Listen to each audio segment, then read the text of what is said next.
విరాట పర్వంలో ఇంతవరకు బాగానే ఉంది. మరి ఇప్పుడున్న యూత్కి ఇది ఎట్లా ఉపయోగపడుతుంది? నేటి యువతరానికి అంటే యూత్కి విరాట పర్వం ఉపయోగపడినంతగా ఇంకా ఏ పర్వం ఉపయోగపడదేమో అనిపిస్తుంది. ఎందుకంటే దాంట్లో లేనిదంటూ లేదు. నవరసాలు ఉన్నాయి. అద్భుతము, శృంగారము, హాస్యము, వీరరసము, ఇలా అన్ని కరుణరసము, అన్ని రసాలు మనకి విరాట పర్వంలో కనిపిస్తాయి. అది మొదటి పాయింట్. రెండోది ఏంటంటే ఇది ముఖ్యంగా ఒక మనిషి అంటే పవర్లో ఉన్నప్పుడు ఎలా ఉంటాడు, పవర్ లేనప్పుడు మనిషి ఎలా ఉంటాడు అనేది ఇక్కడ మనకు కనిపిస్తూ ఉంటుంది. ముఖ్యంగా ధర్మరాజు అంటే పాండవులు అజ్ఞాతవాసం చేసే పర్వమే విరాట పర్వం. మరి అక్కడికి వచ్చారు. వాళ్ళంతటి గొప్ప చక్రవర్తుల్లాగా ఉన్న వ్యక్తులు ఆ వనపర్వంలో నుంచి వనవాసం పూర్తి చేసుకొని 12 సంవత్సరాల వనవాసం పూర్తి చేసుకొని ఇక్కడికి అజ్ఞాతవాసంలో ఎవరికీ తెలియకుండా మారువేషాల్లో ఉండేటటువంటి పరిస్థితి వాళ్ళకు వచ్చింది. మరి అక్కడ కూడా వాళ్ళు ఎలా ఉన్నారంటే అంతటి గొప్ప ధర్మరాజు ఒక కంకుడుగా, ఒక పాచికలాడే జూదమాడేటటువంటి వ్యక్తిగా విరాటరాజు కొలువులో చేరాల్సిన పరిస్థితి వచ్చేసింది.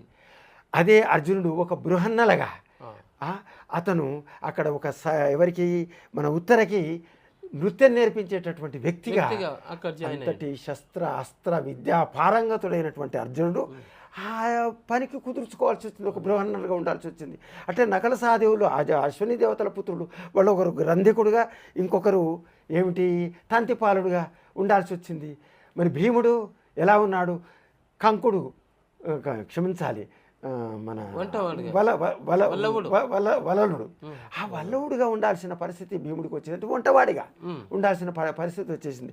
అట్లాగే ద్రౌపది ఒక మహారాణి, చక్రవర్తి యొక్క మహారాణి, ఆమె ఎట్లా ఉంది, సైరంధ్రి, మాలలు కూర్చే మాలిని సైరంధ్రిగా కూర్చి ఈ 5 మంది పాండవులను ఒక మాలగా కూర్చినటువంటి వ్యక్తిగా ఉంది. అంటే వీళ్ళందరూ ఒక సమయం మనది కానప్పుడు ఎలా ఉండాలి అనేది యువతరం ఈ పాండవులను చూసి నేర్చుకోవాల్సిన అవసరం ఉంది. అంటే మనది కానప్పుడు అనువు కాని చోట అధికుల మనరాదు, కొంచెం ఉండుటెల్ల కొదువ కాదు అనేది సూక్తి ఇక్కడ పనికొస్తుంది. ఇక్కడ మనకు ఏదైతే సూక్తి ఉందో ఆ సూక్తి ఇక్కడ మనకు బాగా ఉపయోగపడుతుంది. మనకి ఎక్కడైతే కొండ అద్దమందు కొంచెమై ఉండదా విశ్వదాభిరామ వినరవేమ, అంతటి గొప్ప వాళ్ళైనటువంటి పాండవులు ఆ అద్దంలో ఎట్లా కనిపిస్తున్నారు, కొండ లాంటి వాళ్ళు చిన్నగా కనిపిస్తున్నారు.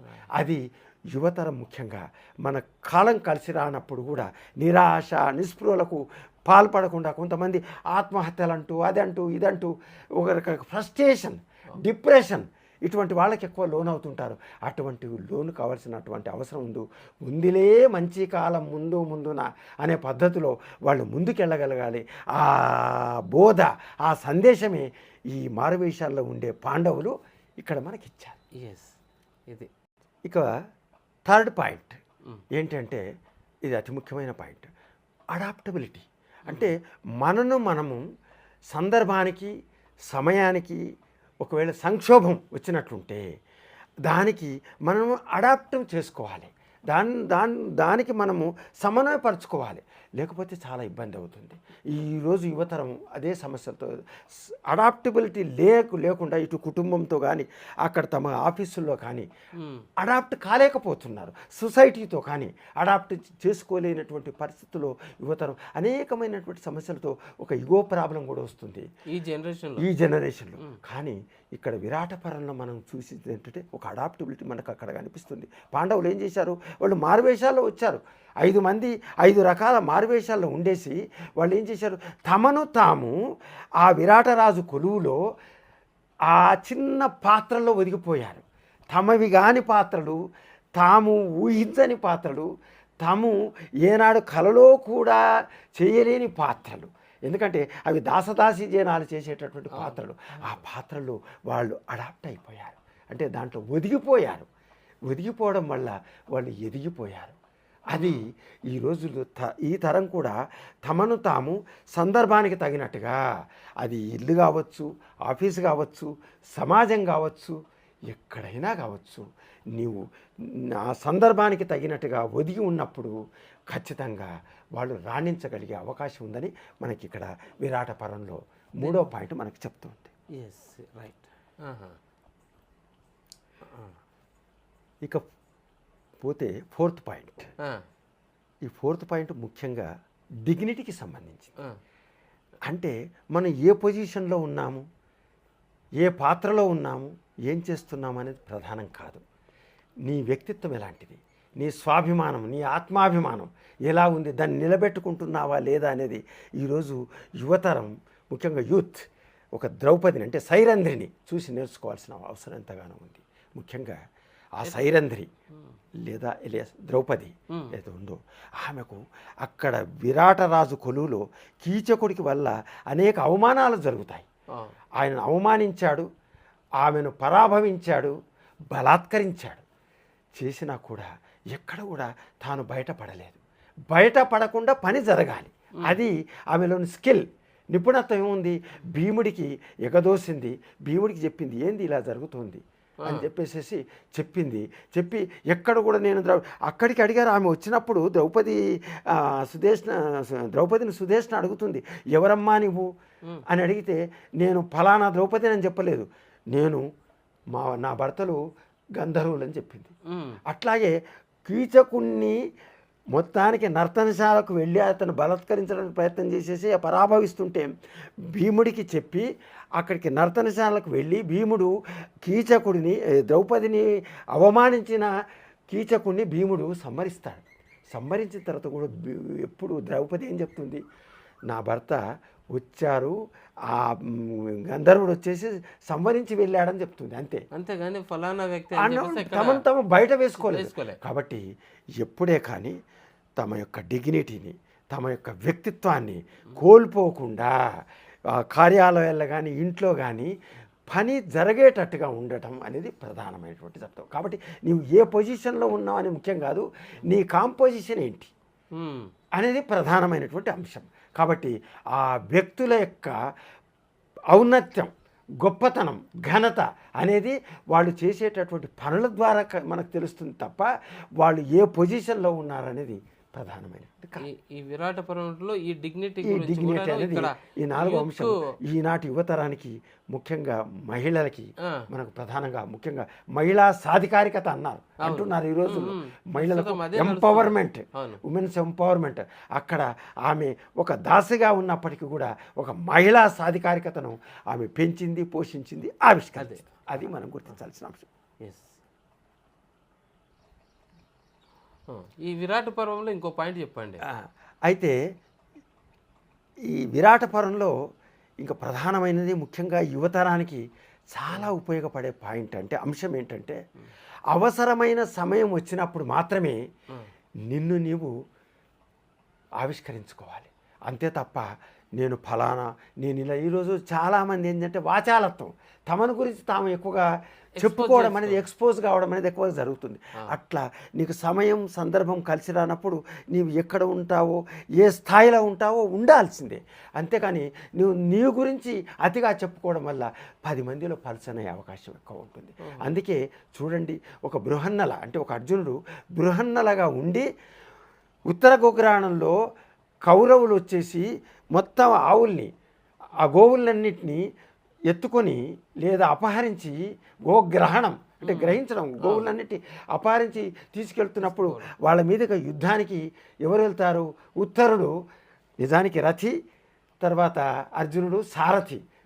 బృహన్నల ఆయనకేమిది పేడి మొహం అని అందరూ అనుకుంటారు. అటువంటిది అక్కడికి వెళ్ళిన తర్వాత అంతవరకు చెప్పడు, పేడిగానే సరే నేను రథం నడుపుతానే అంటాడు అర్జునుడు. అంతేగాని నేను ఇంత ఇంద్రుణ్ణే ఓడించగలిగిన శక్తి, అస్త్రశస్త్రాలు నా దగ్గర ఉన్నాయని ఎక్కడ చెప్పుకోలేదు ఆయన. కాబట్టి అక్కడికి వెళ్ళాడు, మొత్తానికి యుద్ధంలో పాల్గొన్నాడు. యుద్ధంలో పాల్గొని ఏం చేశాడు? కౌరవులందరినీ చిత్తుగా ఓడించాడు అర్జునుడు. ఓడించిన తర్వాత అప్పుడు ఉత్తరునికి అసలు రూపం చూపించాడు, నేను అర్జున్ని అని.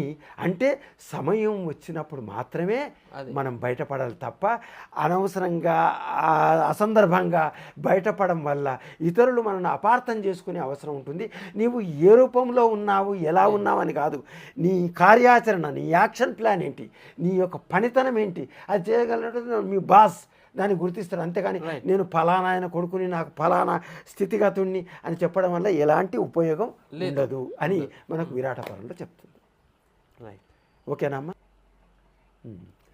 ఇక మరొక అంశం ఏంటంటే ముఖ్యంగా ఈనాటి యువతరంలో నిబద్ధత లోపిస్తుంది. మాటకు కట్టుబడి ఉండే స్వభావం, మాటకు కట్టుబడే తనం, తగ్గిపోయింది. ఆ తనమే ధనం. నిజానికి మాటకు కట్టుబడి ఉండే తనమే మాటకు కట్టుబడి ఉండే ధనం. ఆ అసలదైన ధనం కంటే మాటకు కట్టుబడి ఉండడం వల్ల మనిషికి విలువ ఎక్కువ ఉంటుంది, హెచ్చుగా ఉంటుంది. కానీ అది తగ్గిపోతూ ఉంటుంది. ఎందుకంటే వీళ్ళు యాంత్రిక జీవితంలో ఏదో వాగ్దానాలు చెప్పడం, ఏదో అష్యూరెన్స్ ఇవ్వడం, ఏదో చెప్పడం, దాన్ని నెరవేర్చలేక మరికొద్దిసేపటికి అది దాన్ని మర్చిపోయేటటువంటి పరిస్థితి వస్తుంది. అది కుటుంబ జీవితంలో కానివ్వండి, లేక కార్యాలయ ఆఫీసులో కానీ జరుగుతుంది. ముఖ్యంగా భార్యాభర్తల కాపురంలో ఎక్కువ ఈ సమస్యలు. కాపురం కుప్పకూలడానికి ఛాన్సెస్ ఎక్కువ, చాలా ఛాన్సెస్. అంటే ఈ సమస్యలు అనేవి ఈ మాట నిలబెట్టుకోవడం లేకపోవడం అనేది ఎక్కువ వస్తుంది. ఎందుకంటే ఆవిడ ఏదో చెప్తుండే, రాత్రికి పిల్లల్ని తీసుకొని ఎక్కడికో వెళదాం, పార్క్కి వెళదాం, సినిమాకి వెళదాం, ఏదో చెప్తుంది ఆమె. ఆయన ఏదో మర్చిపోవడము, లేకపోతే ఆయన వ్యవహారంలో ఆయన ఎందుకులే అనుకోవడము. ఆయన కానీ ఆవిడ కానీ జీవిత భాగస్వాములు ఎప్పుడైతే మాటకు కట్టుబడి ఉండడం, అంటే 1-2 సందర్భాలు అంటే అదే, అంతేగాని దాన్ని ఒక ఆనవాయితీగా మార్చుకునేటటువంటి పరిస్థితి వచ్చినప్పుడు కాపురాలు కుప్పకూలిపోతున్నటువంటి పరిస్థితులు ఈరోజు ప్రపంచవ్యాప్తంగా మనకు కనిపిస్తున్నాయి. ఇంతవరకు ఒక పవిత్రంగా పాటిస్తున్నటువంటి, ఆచరిస్తున్నటువంటి భారతీయ ధార్మిక హైందవ వైవాహిక విలువలన్నీ కూడా కొట్టుకుపోతున్నటువంటి పరిస్థితి. కానీ ఒక విరాట పరంలో పాండవులు మనం గమనిస్తే ఏముంటుంది, వాళ్లకు మాటకు విలువిచ్చారు, వాళ్లకు కట్టుబడి ఉన్నారు. ఎందుకంటే వాళ్ళు ఎక్కడైతే జూదంలో ఓడిపోయారో 13 సంవత్సరాలు వనవాసం చేయాలంటే నిజానికి కౌరవుల కంటే వీళ్ళు అత్యంత బలవంతులైనటువంటి వాళ్ళు. వాళ్ళను ఓడించవచ్చు. ఎందుకంటే ఇది నిజమైన జూదం కాదు, మాయాజూదం.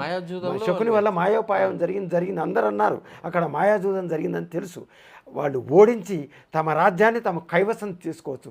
అయినా కూడా ధర్మానికి నిబద్ధులై, ధర్మరాజు ఆజ్ఞకు జవదాటకుండా నిబద్ధులై భీముడు కానీ, అర్జునుడు కానీ, మిగతా సోదరులు కానీ, చివరికి ద్రౌపది కూడా తన్నోడి నన్నోడెనా, నన్నోడి తన్నోడినా అని ఒక ధర్మ సూక్ష్మాన్ని, ధర్మ ప్రశ్నను వేసినటువంటి ద్రౌపది కూడా చివరికి ధర్మరాజు మాటకు కట్టుబడి ఒక సైరంధ్రిగా, ఒక దాసిగా వచ్చి ఉండటం అనేది వీళ్ళందరికీ మాటకు కట్టుబడి ఉన్నారు. కాబట్టి వాళ్ళ కాపురం కానీ, వాళ్ళ వ్యవస్థ కానీ, వాళ్ళ పొజిషన్ కానీ ఏ రకంగా ఉందంటే ఒక అజేయమైనటువంటి, అజరామరమైనటువంటి వ్యక్తులుగా, మాటకు కట్టుబడినటువంటి వ్యక్తులుగా వాళ్ళు మిగిలిపోయారు.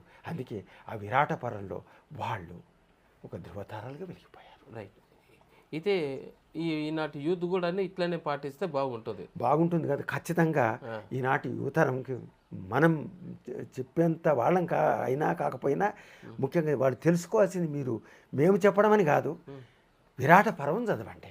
ఆ విరాట పర్వం చదవగలిగినప్పుడు మీరు, ఎందుకంటే మనకు మహాభారతం కానీ, రామాయణం కానీ అవేదో మనకు అంటరాని వస్తువులు, అంటరాని గ్రంథాలు అయిపోయినాయి. ఒక్కసారి చదవండి, దాంట్లో ఎంత మహత్వం ఉంది, ఎంత అయస్కాంతం ఉంది, ఎంత అద్భుతం ఉంది. మన యువతరానికి పనికొచ్చేటటువంటి అంశాలు అనేకం ఉన్నాయి. కాబట్టి దయచేసి మహాభారతాన్ని ఒక వారం రోజులు దయచేసి మీరు 18 పర్వాలు చదివారంటే మీలోని లోపలి మనిషి బయటకు వస్తాడు. స్కిల్ ఉంది, సెక్యూరిటీ ఉంది, తర్వాత ప్లానింగ్ ఉంది, అన్నీ ఉన్నాయి. మొత్తం ఎన్ని ఉండాలో దాన్నే మన పబ్లిక్ అడ్మినిస్ట్రేషన్లో పోస్డ్ కార్బ్ అంటారు.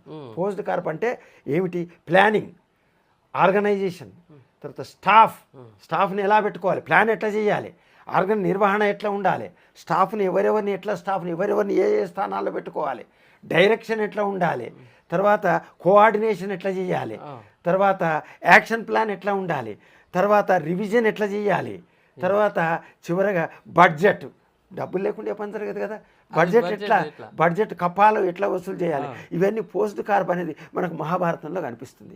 కాబట్టి ఒక కార్యాలయంలోనైనా మన జీవితంలోనైనా మహాభారతాన్ని దయచేసి చదవండి. మీ జీవితాన్ని మరింత నవీనీకరించుకోండి, మరింత ఉన్నతీకరించుకోండి, మరింత గొప్ప మనుషులుగా మీరు మారాలని హృదయపూర్వకంగా కోరుతున్నాను.